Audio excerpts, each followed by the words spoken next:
The possible sale of Cincinnati-based Macy's has the retail industry buzzing.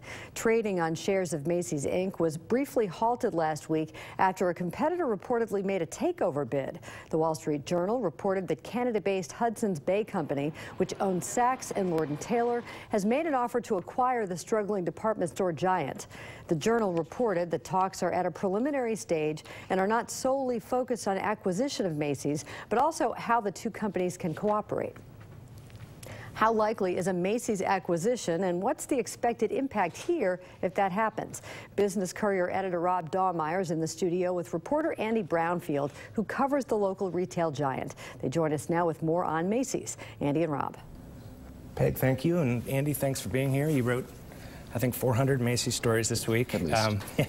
Well, so a couple weeks ago you wrote that there were rumors of this happening, and then the Wall Street Journal, as Peg said, came out with their own story, being more specific. But what are the odds? What are the chances that Macy's actually could get sold? You know, it's up in the air at this point.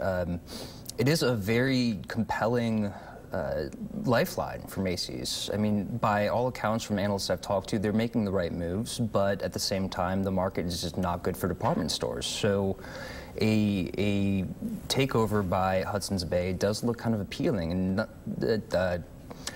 the Macy's management does stand to make a lot of money in the case that they do get acquired. Terry Lundgren, the CEO, stands to make, I think, what? $80 million? $80 million, so there is that. So this will be a complicated deal. Macy's isn't a massive company. How could Hudson Bay potentially pull something like this off?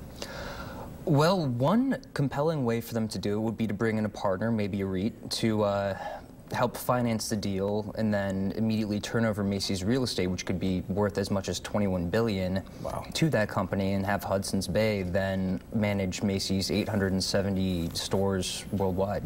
So Macy's has, well, let me ask you, how many employees does Macy's have in Cincinnati, and what would happen to those employees if this company was sold? Macy's has about 4,500 local employees, according to research done by the Business Courier.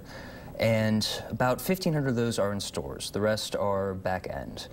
And if that happens, if an acquisition happens, it's unclear what would happen to those employees. But you know, when this kind of thing happens, a lot of them do lose their jobs. Hudson's Bay has a massive headquarters and organization up in Toronto.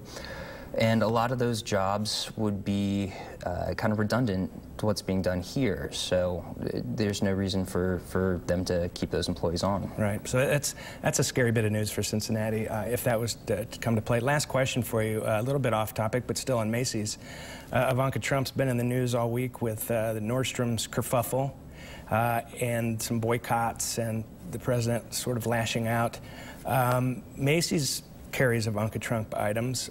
What are their plans? Why have they not decided to pull them from the stores? Well, Macy's faced massive backlash when they dropped Donald Trump's line.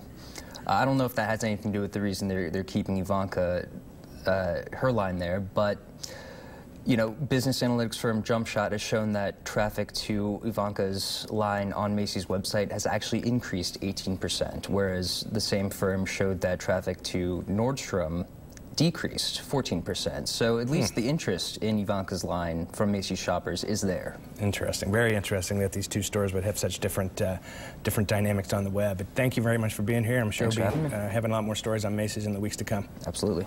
And Peg, back to you. Definitely something to watch. Thank you, Rob and Andy.